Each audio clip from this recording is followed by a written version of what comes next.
Bien, bonjour à tous et à toutes. Genèse 19, versets 4 à 5. Il n'était pas encore couché que les gens de la ville, les gens de Sodome entourèrent la maison. Depuis les enfants jusqu'aux vieillards, toute la population était accourue. Ils appelèrent Lot et lui dirent « Où sont les hommes qui sont entrés chez toi cette nuit ? Fais-les sortir vers nous, pour que nous les connaissions. Amen. »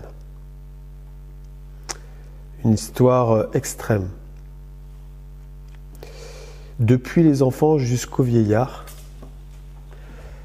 tous ces personnages-là, on ne sait pas combien ils étaient, mais en tous les cas, il y avait beaucoup, ont voulu venir pour coucher avec des anges. Donc c'était de l'homosexualité, de la dépravation, tout ce qu'on veut. Donc c'est pour ça que Dieu avait vu qu'il y avait de la méchanceté et du péché dans ces villes, et qu'il ne voulait pas se repentir surtout. Et ils veulent les faire sortir pour les connaître, donc c'est-à-dire pour coucher avec eux. Et peut-être que là, quand on lit cela, eh bien ça t'écoeure, et c'est normal, parce que c'est un péché. Mais j'aimerais t'amener à reconnaître que l'adversaire fait exactement la même chose encore aujourd'hui, mais d'une manière plus sournoise. Et c'est là où il faut qu'on prête attention en tant que parents, en tant que famille, parce que l'adversaire entre dans nos maisons afin d'avoir une relation avec nos enfants, avec nous-mêmes, par le biais des médias. Le média est bon en lui-même, parce que c'est un véhicule. Il véhicule des informations, il véhicule de la vidéo, il véhicule de la musique, plein de choses comme ça, de la connaissance. C'est ce qu'on en fait qui, parfois, est dangereux. C'est un bon média pour l'évangélisation, comme là, dans cette émission, pour la bonne nouvelle. Mais si on ne fait pas attention, eh bien, ce média, s'il est entre les mains de l'adversaire, eh bien, il va s'en servir pour venir rentrer dans l'intimité de la famille et faire pénétrer des choses qui sont abjectes, mauvaises, qui sont parfois avec des pensées adultères, des pensées complètement en décalage avec la parole de Dieu, qui sont le péché en vision ou simplement auditif, dans les musiques parfois de la sorcellerie, parfois diabolique. Et il y a des répercussions sur le cœur de nos enfants, sur nos cœurs à nous, et Dieu veut qu'on se responsabilise et qu'on ait du discernement dans ce qu'on regarde ou ce qu'on écoute. Ça ne veut pas dire qu'il faut être radical dans le sens je m'exclus de la société, je veux pas de médias chez moi, je veux pas Internet, je veux pas la télé. Ça peut être ton choix. Si tu sens que tu es en danger, que tu n'arrives pas à faire un tri, que tu n'as pas ce recul-là, peut-être que tu te sens faible, à ce moment-là, il faut couper. Ça, c'est clair. Mais je pense qu'il est sage et bon de demander à Dieu d'avoir du discernement et d'être ferme. C'est peut-être là le gros problème. C'est parfois le manque de fermeté qu'on peut avoir par rapport à ce que l'adversaire nous propose et essaye de faire pénétrer dans nos maisons.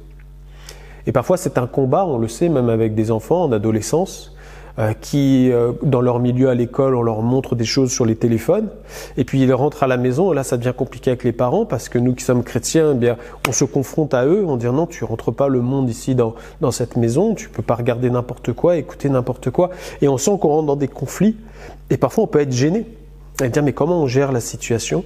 Mais je crois qu'en tant que parents, on est responsable devant Dieu, et qu'on est responsable de les éduquer dans les voies de Dieu, et ça peut ne pas leur plaire, les choix qu'on porte, mais je crois qu'il faut être radical et dire non quand c'est non, oui quand c'est oui, et surtout leur apprendre tout petit à discerner, à les accompagner, à leur montrer, en rentrant dans leur bulle, moi j'appelle ça, rentrer dans leur univers, leur dire écoute, les médias sont bons, mais il faut que tu apprennes dès maintenant à discerner ce qui est bien de ce qui est mauvais, parce que la Bible nous enseigne qu'à la fin des temps, eh bien, ça va être l'inverse qui va être mis en avant. Et c'est ce que nous dit les Écritures, Ésaïe 5,20. Malheur à ceux qui appellent le mal bien et le bien mal, qui changent les ténèbres en lumière et la lumière en ténèbres, qui changent l'amertume en douceur et la douceur en amertume. Amen. Donc Dieu nous dit qu'il y en a qui changent ça, et les médias le font. On voit que même les dessins animés d'aujourd'hui, eh bien, il y a toujours des connotations à l'intérieur pour bombarder le cœur de nos enfants, les habituer à une société qui est complètement à l'envers et à l'envers de la parole de Dieu, qui est imbibée du péché et qui veut amener nos enfants à pécher, surtout à ne plus considérer que c'est mal. Et j'expliquais ça cette semaine à un de mes enfants en disant l'œuvre du diable, c'est de venir te bombarder quelque chose qui va choquer ton âme au début. Donc tu vas dire non, non, non, non. Mais plus tu vas le regarder, plus ça va choquer ton âme, plus ton âme va devenir hermétique à ce qui est bien et ce qui est mal. Et puis à la fin, tu n'auras plus de discernement et tu vas dire c'est normal. Et c'est comme ça que le diable fait.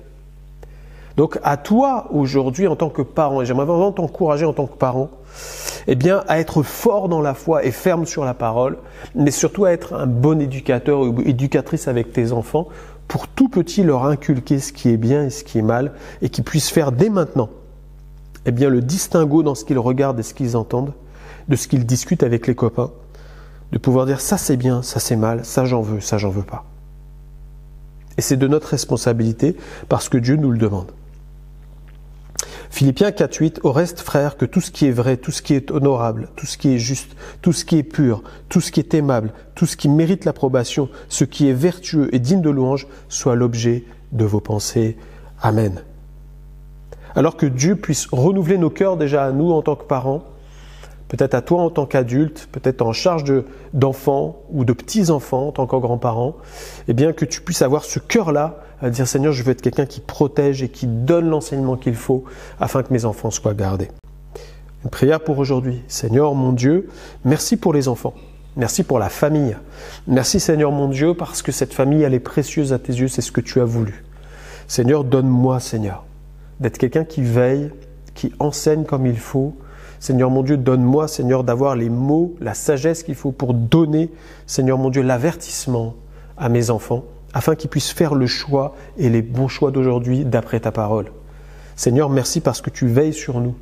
Je refuse, Seigneur, qu'il y ait de la pollution du monde dans ma famille, dans ma maison, parce que cette maison, c'est là où tu es, Seigneur. Seigneur, je déclare aujourd'hui, moi et ma maison, nous servirons l'Éternel. Amen.